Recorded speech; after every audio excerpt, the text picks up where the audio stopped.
Disclaimer. Fair use permitted under Section 107 of the Copyright Act for non-profit, educational and personal purposes such as criticism, comment and research. So hello and welcome to a new video guys. I hope आप लोग काफ़ी अच्छे होंगे and काफ़ी दिनों से मैं inactive था क्योंकि मैं एक दूसरे प्रोजेक्ट पे काम कर रहा था एंड उसका भी बहुत जल्दी आप अनाउंसमेंट सुनने को मिलेगा। तो फिलहाल बात करें अभी इस प्रोजेक्ट की, तो मैं आपको प्रोवाइड करने वाला हूँ GPT-4o ऑडियो प्रीव्यू फ्री में। बिल्कुल आप इसको अनलिमिटेड यूज कर सकते हो पर्सनल यूजेस के लिए। अगर आप इसको बिजनेस स्केल करोगे देन आई कांट गारंटी। मैंने एक प्यारा सा गिटहब रिपोजिटरी का लिंक बना दिया है। अभी फिलहाल ये प्राइवेट है लेकिन बहुत जल्द जो ये पब्लिक हो जाएगा जैसे ये वीडियो लाइव जाएगी। गिटहब रिपोजिटरी का लिंक आपको डिस्क्रिप्शन में मिल जाएगा। आप डायरेक्ट जाके वहाँ पे क्लिक कर गिटहब रिपोजिटरी पे आ सकते हो। मेक श्योर कि आप इसको स्टार कर दो ताकि हमें भी रीच अप थोड़ी अच्छी मिल सके। तो आपको कुछ नहीं करना है, सबसे पहले तो आपको कोड पे क्लिक करना है एंड यहाँ पे इसको कॉपी करना है एंड बाद में आपको जो है गिट क्लोन करके पूरी रिपोजिटरी को क्लोन कर लेना। शिफ्ट करें अपने कोड स्ट्रक्चर पे, तो मैंने ऑलरेडी गिट रिपोजिटरी को क्लोन कर दिया है और मैंने ये एक स्टेप जो है स्किप किया है बिकॉज़ आई एक्सपेक्ट कि आपको इतना तो आता ही होगा। एक बात और ध्यान रखना है कि मैंने यहाँ पे .env फाइल जो है ये खुद से बनाई है, ये आपको बना बनाया नहीं मिलेगा। सिंपल सा चीज है कि इसमें आपको इंटीग्रेट क्या करना है, that is the EarKick API की।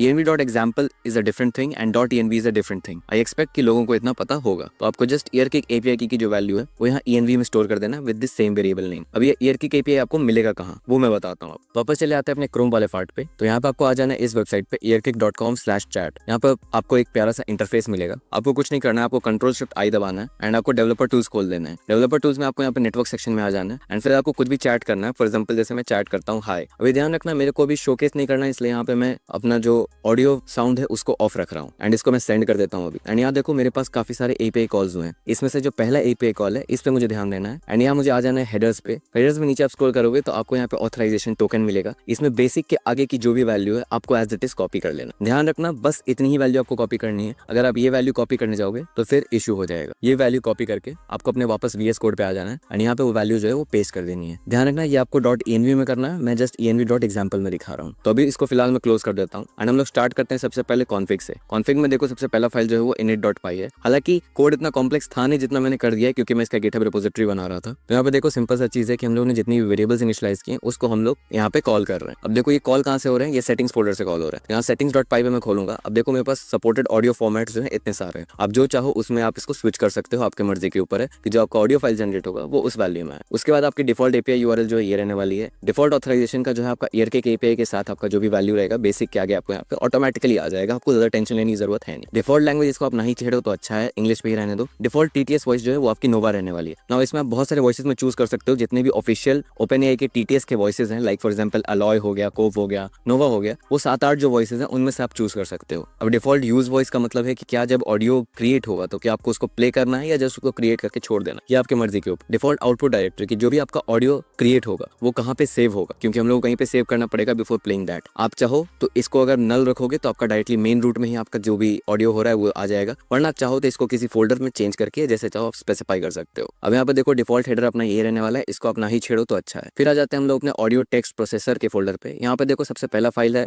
init.py। यहाँ पे हम लोग ज्यादा कुछ नहीं बस प्रोसेसर से जितनी भी चीजें हैं वो इंपोर्ट कर ले रहे हैं। प्रोसेसर क्या है ये मैं आपको बाद में बताता हूँ, पहले API क्लाइंट पे ध्यान देते हैं हम लोग। नौ सिंपल सी चीजें हम लोग ने ज्यादा कुछ किया नहीं। इसमें लॉगिंग मैंने इंपोर्ट किया है जो कि मैंने शायद आपको बताना भूल गया कि लॉगिंग काम कैसे कर रही है। तो यहाँ login.config.py पे आपको आ जाना जो कि मेन डायरेक्टरी में आपके। यहाँ पे देखो सेटअप लॉगिंग हम लोगों ने एक फंक्शन डिफाइन किया। Now this is very simple कि अगर आप चाहते हो कि आपका लॉग जो है फाइल में क्रिएट हो तो इस पार्ट को आपको जैसे के तैसे रहने देना है। अगर आप चाहते हो ये क्रिएट ना हो तो इसको आपको कमेंट कर देना है ताकि आपका लॉगिंग का फाइल क्रिएट नहीं होगा, बस आपके लॉग्स जो है वो टर्मिनल में शो होंगे। अगर आप चाहते हो कि टर्मिनल में भी शो ना हो तो इस पार्ट को भी आप कमेंट कर सकते हो, बिल्कुल परफेक्टली आपका कोड काम करेगा, कोई इशू नहीं आएगा इस। हालांकि मुझे अभी ये दोनों क्रिएट करने हैं तो एक काम करता हूँ मैं ये दोनों को शो कर देता हूँ। Coming back to the API client, तो बहुत सारी चीजें इसमें इंपोर्ट हुई हैं। ध्यान रखना कि आप requirements.txt जो है ये पहले से आप इसके जितने भी चीजें हैं वो इंपोर्ट कर लो, वरना आपको कोड में इशू आ सकता है। मैं ये स्पेसिफिक वर्जन यूज कर रहा हूँ, आप चाहो तो चेंज कर सकते हो। हालांकि प्रेफरेबल है कि आप भी सेम वर्जन यूज करो ताकि कोई आपको इशू ना आए। अगेन फिर हम अपना API क्लाइंट इनिशियलाइज करेंगे। उसमें देखो एक init फंक्शन है जिसमें अपनी API URL जो हमारे डिफॉल्ट हेडर्स थे वो हमने कॉपी किए हैं एंड ऑथराइजेशन के लिए जो मैंने आपको बताया था वो चीजें हम लोग यहाँ पे कॉपी कर। उसके बाद देखो एक सिंपल सा कोड है सेंड पोस्ट रिक्वेस्ट। ध्यान रखना गेट रिक्वेस्ट हम लोग नहीं करते क्योंकि गेट रिक्वेस्ट की जो कैपेबिलिटी होती है वो छोटी होती है। पोस्ट रिक्वेस्ट आपका बहुत ज्यादा डेटा इनपुट और आउटपुट दोनों में दे सकते। फिर देखो हम लोग मल्टी पार्ट इनकोडर का यूज कर रहे हैं, जितने भी हेडर्स है उसको कॉपी कर दे रहे हैं। हेडर्स का कंटेंट टाइप जो है वो यहाँ पे सेम रहने वाला है फॉर्म डेटा का। फिर यहाँ पे देखो लॉग हो रहा है। ध्यान रखना लॉगिंग आप ऑफ कर सकते हो, यही फायदा होता है लॉगिंग और प्रिंट स्टेटमेंट में कि जब भी आप चाहो लॉगिंग आप ऑफ कर सकते हो, बिल्कुल आपके मर्जी के ऊपर कंट्रोल है। यहाँ पे हम लोग उसको रिक्वेस्ट को पोस्ट कर रहे हैं। अगर कोई इशू आता है तो यहाँ पे आप स्टेटस रेज कर सकते हो। कुछ एरर आता है तो भी यहाँ पे आपको स्पेसिफिक नोटिफिकेशन आ जाएंगे एंड जेसन डिकोड एरर का भी यहाँ पे पर्टिकुलर एरर आपको शो हो जाएगा। यहाँ पे अपना API क्लाइंट का पार्ट जो है खत्म हो चुका है। अब ऑडियो हैंडलर का ये देखो एक सिंपल सा फाइल है, इसमें PyDub का यूज होने वाला है क्योंकि आपकी जो ऑडियो आ रही है वो डायरेक्ट बेस 64 में नहीं है, उसको थोड़ा सा फॉर्मेट करना करना पड़ता है, तब जाके वो बेस 64 में कन्वर्ट होता है एंड उसके थ्रू हम लोग अपनी ऑडियो फाइल जो है वो एक्सट्रैक्ट करते हैं। तो पाइडअप का यूज करने के बाद हम लोग ऑडियो टेक्स्ट प्रोसेसर जो है वो अगला फाइल है, उससे हम लोग डिकोड बेस 64 और जनरेट यूनिक फाइल नेम जो है इंपोर्ट करने वाले हैं। सेटिंग से हम लोगों ने सपोर्टेड ऑडियो फॉर्मेट्स इंपोर्ट की, जो मैंने आपको बताया था कि कौन सा आप ऑडियो फॉर्मेट में स्विच करना चाहते हो आपके मर्जी के ऊपर है। जनरली सबसे ज्यादा यूज होता है MP3 फाइल, तो हम लोग MP3 का यूज कर रहे हैं। उसके बाद एक ऑडियो हैंडलर क्लास हम लोग डिफाइन करते हैं, इनिशियलाइज करते हैं, आउटपुट डायरेक्टरी हम लोग स्पेसिफाई करते हैं। ध्यान रखना आउटपुट डायरेक्टरी वही रहने वाला है जो हम लोगों ने वहाँ स्पेसिफाई किया था। करंटली आउटपुट पे सेट है, अगर आप 0 कुछ भी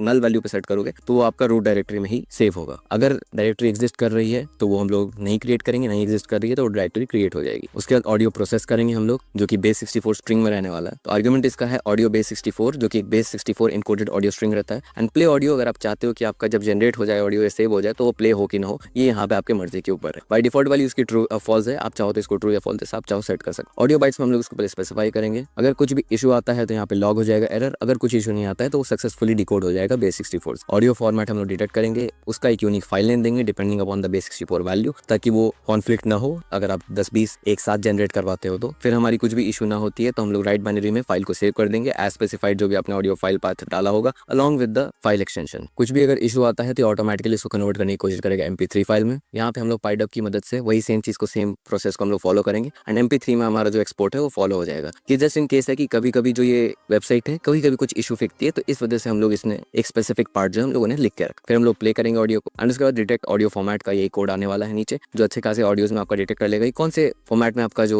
बेस 64 डेटा है वो फाइनली क्रिएट होने वाला है। इतने सारे ऑप्शन है आपके पास, मोस्ट प्रेफरेबल इज MP3। उसके बाद ऑडियो प्ले करने का कोड है, सिंपल सा कोड है, इसमें ज्यादा कुछ दिक्कत की बात नहीं है। हम लोग पाइडअप की मदद से उसको प्ले कर रहे हैं। फिर आता है अपना processor.py, सिंपल सी चीज है। इसमें भी हम लोग कॉन्फिग्स में जितनी भी चीजें हैं सेटिंग्स में हमारी, for example default language, default TTS voice, default use voice, हम लोग स्पेसिफाई करेंगे। ऑडियो टेक्स्ट प्रोसेसर नाम का हम लोगों ने क्लास बनाया है एंड उसमें हम लोगों ने काफी सारी चीजें स्पेसिफाई की, ऐप ID, लैंग्वेज, TTS, बहुत सारी चीजें हैं। कुछ चीजें आपकी बाय डिफॉल्ट जो भी आपने स्पेसिफाई की होगी कॉन्फिग में वो वहाँ से आ जाएगी, कोई दिक्कत की बात नहीं है इसमें। उसके बाद सारे यहाँ पे सेल्फ वैल्यू में इनिशियलाइज हो जाएगी एंड फिर हम लोग API client and audio handler के थ्रू इसको कॉल करने वाले हैं। फिर हमारा जनरेट फंक्शन यहाँ पे आता है, जो कि basically user message, assistant message. मैंने इसको काफी सिंपल रखा है, आप चाहो तो इसको और अच्छे से कर सकते हो। ये आपका जो इनपुट है ये आपका अल्पाका डेटा सेट फॉर्मेट में देता है, तो अगर आप चाहो तो इसको यूटिलाइज कर सकते हो अपने किसी भी प्रोजेक्ट्स में, तो कोई इशू है नहीं। मैंने बस यहाँ सिंप्लिसिटी के लिए, ताकि ज्यादा से ज्यादा लोगों तक मेरी ये वीडियो पहुंच पाए, वो समझ पाए, इसलिए मैंने अल्पाका डेटा सेट फॉर्मेट का यूज नहीं किया। TTS लैंग्वेज आप जो भी स्पेसिफाई करने चाहो OpenAI अवेलेबल वॉइसेज में से, एक्चुअली सॉरी TTS वॉइस आपका इंग्लिश रहेगा, वो सेट रहेगा बाय डिफॉल्ट, उसको चेंज नहीं करो तो अच्छा है। यूज वॉइस में आप जो भी चाहो वो आप कर सकते हो। उसके बाद देखो जैसा मैंने बताया था कि यूजर्स लैंग्वेज और असिस्टेंट मैसेज लिस्ट में जो है हम लोग यहाँ पे स्पेसिफाई कर रहे हैं अल्पाका डेटा सेट फॉर्मेट में, प्रिपेयर कर रहे हैं पेलोड एंड उसके बाद हम लोग सेंड पोस्ट रिक्वेस्ट करेंगे। प्रिपेयर को पेलोड करने का जो कोड है वो यहाँ पे आपके पास, प्रोसेस रिस्पॉन्स का कोड यहाँ पे कि जब आपका रिस्पॉन्स आ जाएगा तो उसको रिस्पॉन्स को प्रोसेस कैसे करना है। Extract and display messages, basically आपका लॉगिंग इन्फो जो वो हम स्पेसिफाई कर रहे हैं। एक्सट्रैक्ट एंड सेव ऑडियो में बेसिकली बेस 64 डेटा जो है उसको एक्सट्रैक्ट करके हम लोग सेव कर रहे हैं। मैं ज्यादा कोड को कॉम्प्लिकेटेड नहीं करना चाह रहा हूँ, इसमें मैं आपको बस बेसिक ओवरव्यू दे रहा हूँ ताकि आपको भी अच्छे से आइडिया रहे कि कैसे चीजें काम कर रही हैं। यहाँ पे नॉर्मल सारे हमारे इंपोर्ट्स हैं, हम लोग डिकोड करेंगे इसको बेस 64 को एंड उसका यूनिक फाइल नेम जो मैंने बताया था यहाँ ऑडियो हैंडलर में जो आपका कोड है वो यहाँ पे सेव है। उसके बाद आते हैं हम लोग अपने main.py फाइल में, because this is the main file which we are going to call. And यहाँ देखो ऑडियो टेक्स्ट प्रोसेसर हम लोग ऑडियो प्रोसेसर कॉल कर रहे हैं, कॉन्फिग से हम लोग इतनी सारी चीजें कॉल कर रहे हैं, ठीक है। ये तीनों चीजों का कोई काम नहीं है, आप चाहो तो इसको इंक्लूड भी कर सकते हो, चाहो तो एक्सक्लूड कर सकते हो, मैंने जस्ट ऑप्शन के लिए आपको दिया है। उसके बाद मेन फंक्शन हम लोग कॉल करने वाले हैं, लॉगिंग हम लोग सेटअप करने वाले हैं। अगर आप चाहो तो इस पार्ट को एक्सक्लूड कर सकते हो तो आपका लॉग वहाँ पे क्रिएट नहीं होगा। यूजर मैसेज आप जो भी इसको क्वेश्चन पूछना चाहते हो, फॉर एग्जाम्पल जैसे मैं इसे पूछता हूँ हेलो माई नेम इज सृजन, असिस्टेंट मैसेज जो भी आप पहले स्पेसिफाई करते हो वो यहाँ पे रहेगा। एंड TTS वॉइस में मैंने नोवा सेलेक्ट किया है, आप कोई और वॉइस भी सिलेक्ट कर सकते हो जो भी OpenAI ने लिस्ट किए हुए हैं। बाकी कोई भी चेंजेस मैं यहाँ नहीं करने वाला हूँ। ऑडियो प्रोसेसर वगैरह सब कुछ मैंने सेम रखा है। रिस्पॉन्स में मैं यहाँ पे जनरेट कर रहा हूँ एंड फाइनली कुछ भी लॉगिंग होगा तो वो लॉग यहाँ पे क्रिएट हो जाएगा। अब मैं काम करता हूँ, इस कोड को मैं रन करता हूँ। Great to meet you. How can I assist you today? Now एक काम करते हैं, इसको एक और बार रन करके देखते हैं, क्योंकि एक्चुअली में देखो मैं एक स्पीकर से कनेक्टेड हूँ तो मे भी आपको आवाज अच्छे से क्लियर ना आई हो। तो एक काम करता हूँ, मैं डिफॉल्ट शिफ्ट करता हूँ अपने PC के स्पीकर पे एंड मैं स्विच कर चुका हूँ। अभी चलो इस कोड को वापस से रन करते हैं एंड इस बार आई होप सो आपको अच्छे से आवाज आएगी। Hi, Srijan. It's great to meet you. How can I assist you today? तो एज यू कैन सी हम लोगों ने बहुत ही प्यार से, बहुत ही अच्छे से एक TTS वॉइस जो है OpenAI की वो जनरेट कर दी है। अब आपको अगर विश्वास ना हो कि इसमें इमोशंस है कि नहीं है तो मैं एक काम करता हूँ, मैं इसको कुछ और लिख के देता हूँ। For example right a emotional message for me and चलो अब इसको हम लोग रन करके देखते हैं कि कैसा हमारा आउटपुट जो है वो आ रहा है। In the quiet moments when you feel alone, remember that your heart carries the strength of countless stories and dreams yet to be realized. You are not just a survivor. You are a beacon of hope, illuminating the path for others who may be lost in darkness. And चलो अब एक और बार हम लोग इसको test करके देखते हैं and let's test time for Hindi. And चलो अब इसको मैं वापस से रन करके देखता हूँ। बेशक यहाँ एक भावनात्मक कविता है। जब तुम चले गए सब कुछ अधूरा सा लगने लगा। हर सुबह की किरण में तुम्हारा चेहरा ढूंढने लगा। तुम्हारी हंसी की गूंज अब भी दिल में बसी है। हर एक याद में तुम्हारी खुशबू छुपी है। रात की चांदनी में मैं तन्हाई में खो जाता हूँ।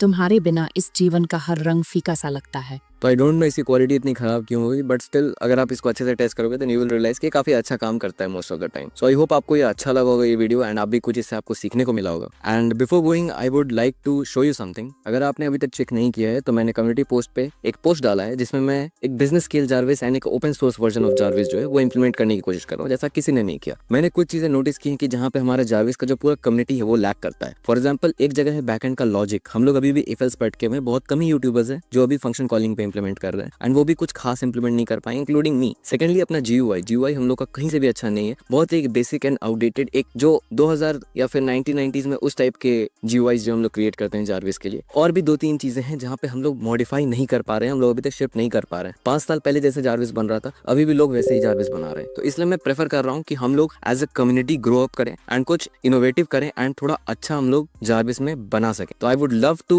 कोलैबोरेट विद एनीवन जिनको लगता है कि वो अच्छा खासा सपोर्ट दिखा सकते हैं। इट इज मच रिकमेंडेड कि आप मुझे टेलीग्राम पे मैसेज करो related to the collaboration. And हम लोग को देखो 2-3 पाइथन बैकएंड डेवलपर्स की जरूरत है, 2-3 फ्रंट एंड डेवलपर्स की जरूरत है, एक एंड्रॉइड डेवलपर की जरूरत है एंड एक UI UX डिजाइनर की जरूरत है जो कि बेसिकली हम लोग का सब काम करेगा। एंड एक रिसर्चर्स का पोस्ट तो ऑलमोस्ट भर चुका है, तो इट इज मस्ट प्रेफरेबल कि आप रिसर्चर के तौर पे ना अप्लाई करें एंड जितनी जल्दी से जल्दी हो सकता है प्लीज आप अप्लाई करें। आपकी सपोर्ट की काफी हमें जरूरत है। तो आई होप आपको वीडियो काफी अच्छा लगा होगा एंड आप जरूर कोलैबोरेट करना चाहोगे। कोई भी दिक्कत हो कोई भी प्रॉब्लम हो तो आप कमेंट्स में जाकर चेकआउट कर सकते हो एंड आपको सारे जितने भी लिंक्स हैं including the community post link, GitHub link, video link, सब कुछ आपको मिल जाएगा डिस्क्रिप्शन में। आप जाके वहाँ पे चेकआउट कर सकते हो। सो मिलते हैं अगले वीडियो में, तब तक के लिए बाय बाय।